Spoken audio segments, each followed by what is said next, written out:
Hey friends, welcome back. So in today's session, we're going to talk a little bit more about how to build muscle and burn fat at the same time. And this is just going to be my personal approach to this. I normally don't do videos like this. I don't like to talk about myself and me, and I, but I do get some of your comments like, hey Mike, what are you eating today? How do you exercise and all of that? So just take this with a grain of salt. This is just one person's perspective, but I recently did a body fat analysis. I started, increasing my training and doing different things in January, different workouts that is, and then I retested, middle of March. And I was able to put on 4.2 pounds of lean muscle and lose a whole percentage point in body fat. And so, again, not taking anabolic steroids, not taking any hormones. I do take DHEA, which we'll talk about. But I just want to share with you sort of how I was able to do that. And it's nothing, I know a lot of you are like fitness competitors and all that, right? So but just take this with a grain of salt. This is more for the average person who has put on 10, 15, 20 pounds. I think the average weight gain during COVID was around 30 pounds. And I point this out because I was actually, December of this year was a little bit softer than I normally would. And so even someone who knows about the importance of whole food, exercise, sleep, and not snacking all the time and all this, I put on weight during all of these crazy stressful 2 years, right? So if it's affecting me, it's definitely affecting a lot of other people because we had reduced access to gyms. Some gyms made us get vaccinated even though we already had COVID.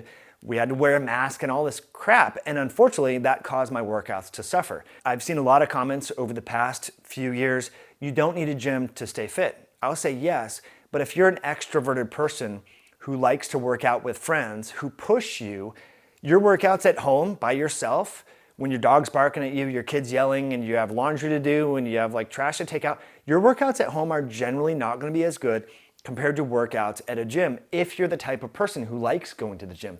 Some people do great at home by themselves. That's fine. But because a lot of gyms have been closed or had crazy restrictions or mandates or compulsory additional things that they made their patrons do, people didn't have access to gyms, so they gained weight, okay? So one of the things that I found to be there's several things, but the intensity of the exercise must be there. And this is what I found since going back to this gym called F3 Functional Fitness. I'll share with you just a few videos as we're sort of talking about this. So intensity needs to be there. And so this, if you're a cardio junkie, if you like to lift weights, if you do resistance training, whatever it is, if you do home workouts, in order to put on muscle and burn fat, you need to work out pretty challenging during those exercise sessions. I'm not talking about it has to be a CrossFit, all out explosive every session, but you must have some sort of intensity. I've found with working with clients when I started having them do more exercise, whether it's a Peloton bike, walking on a treadmill, whatever, I always have them use power or wattage as an approximation to the intensity. So remember to use watts or RPE. So this is relative perceived exertion, okay? We'll talk about essentially, so with cardio machines, whether you're on a rower, elliptical, you're on an exercise bike, watts is gonna be your direct measurement of intensity or power. Relative perceived exertion is a little bit more subjective.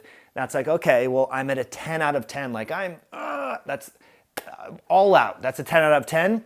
But I like to encourage people, like when you're lifting on most sets, you should be somewhere between a 6 and 8 relative perceived exertion.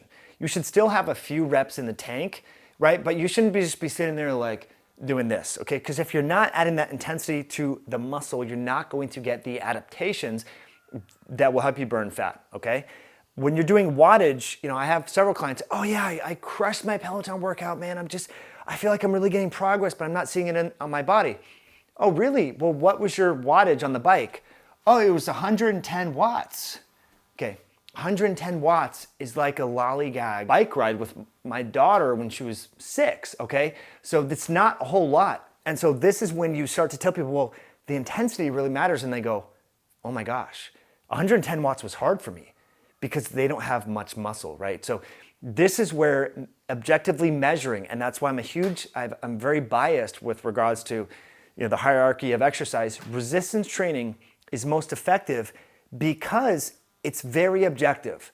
135 pounds in Colombia is 135 pounds, in Miami is 135 pounds, in Seattle.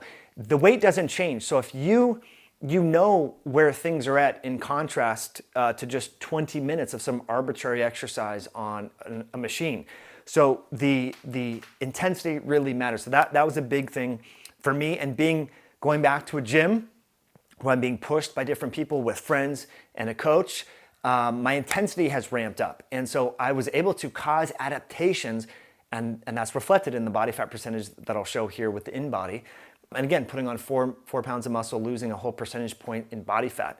So that was helpful. Frequency. So this was the big thing. So what I found when you're trying to build muscle is you need to hit that muscle group multiple times per week. We did a podcast with Mark Bell and Nsima about this. So making sure that you're spreading out the fatigue over the course of a week.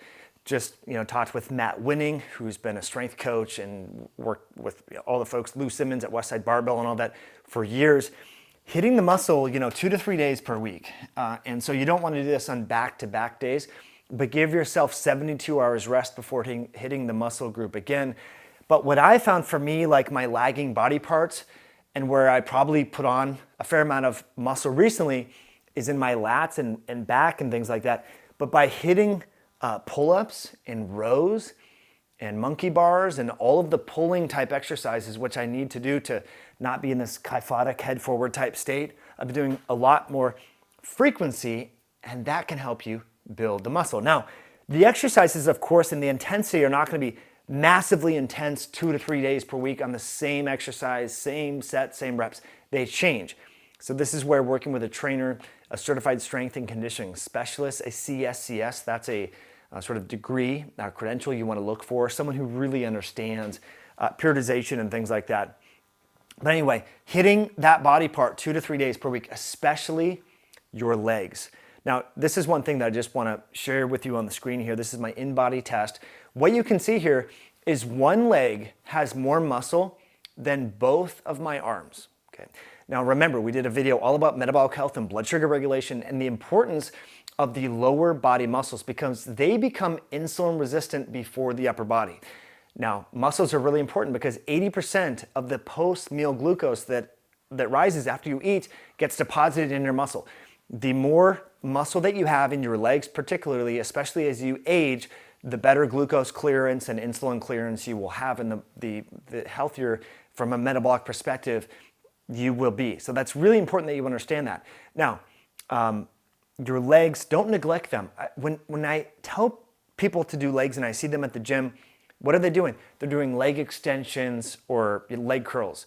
Okay, that's a great finisher. That's great to warm up, but you really want to focus on compound movements. And so that's another thing that I really want to stress here. So multi-joint movements.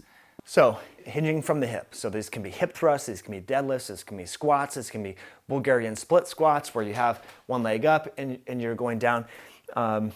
This can be using the sled, okay? Anything like this to do multi-joint movements with the proper intensity and proper frequency is going to be a great way to not only help you to build muscle, but also burn fat at the same time.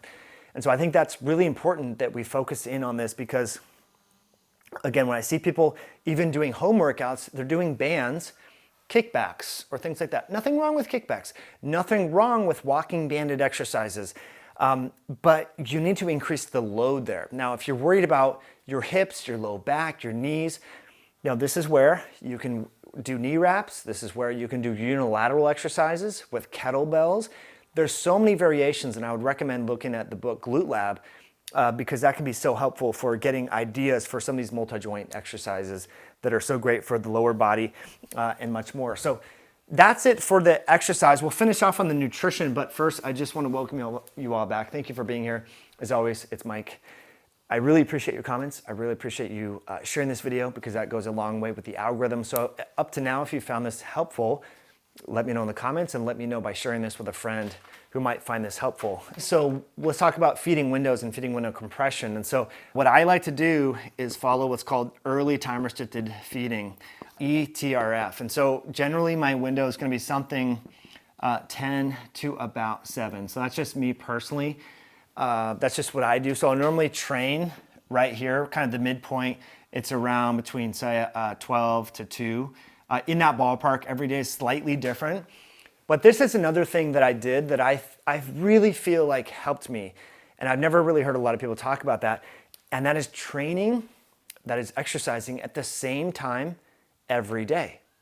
Eating at the same time every day, okay? Because your muscle tissue, your central nervous system, your liver oscillates, and it's influenced by your circadian clock system. And when your body starts to anticipate, hey, this is when we exercise, you're going to start to have a better workout. And if you're really wishy-washy about, well, some days I exercise at 6 in the morning, other days I go at 6 p.m., I try to squeeze it in. I appreciate the hustle and that attitude, but it's actually better from a habit standpoint if you train and exercise at the same time every day.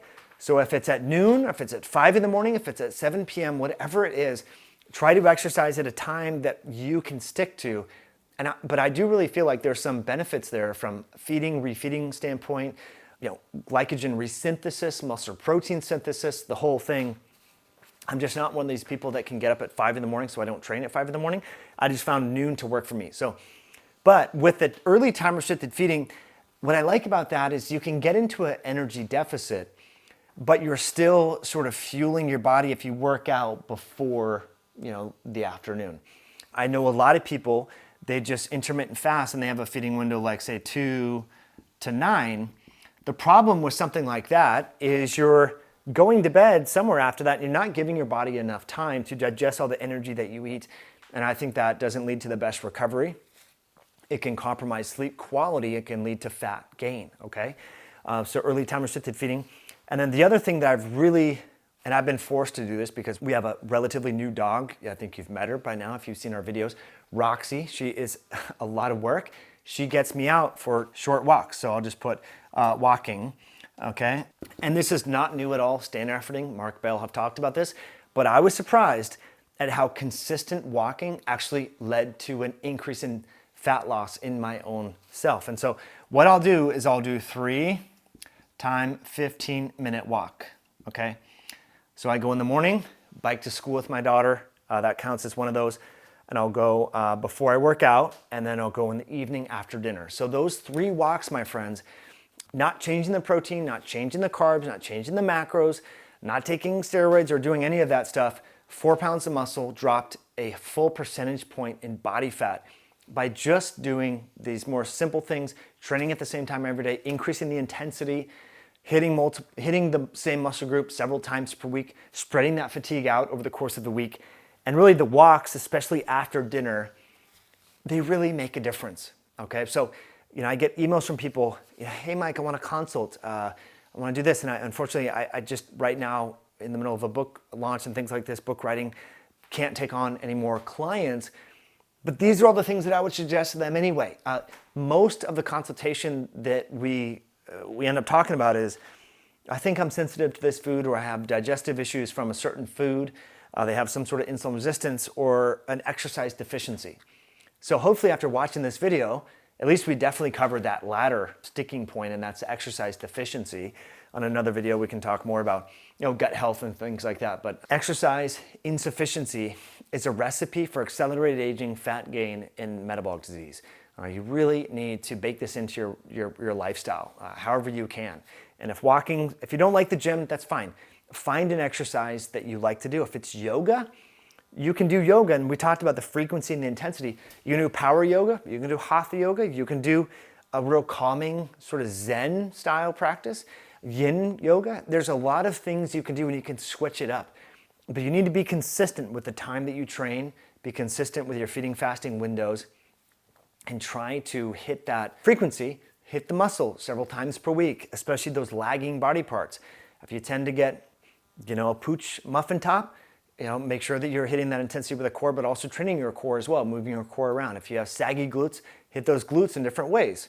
Reverse hypers, you have hip thrusts, you have kettlebell swings, you have goblet squats. You have so many different strategies, lunges, step ups. There's a lot that you can do here, friends. So hopefully you found this helpful. And I know it's kind of remediary, kind of basic for some of you, but for many of you, maybe there's some new things here. Let me know in the comments. But I just want to share with you some things that I've learned, and we're always learning, we're always growing. I'm learning from you as well. So let me know what you think of this video. If you enjoyed it, thank you for hitting that like button, and we'll catch you on a future one down the road. Bye now.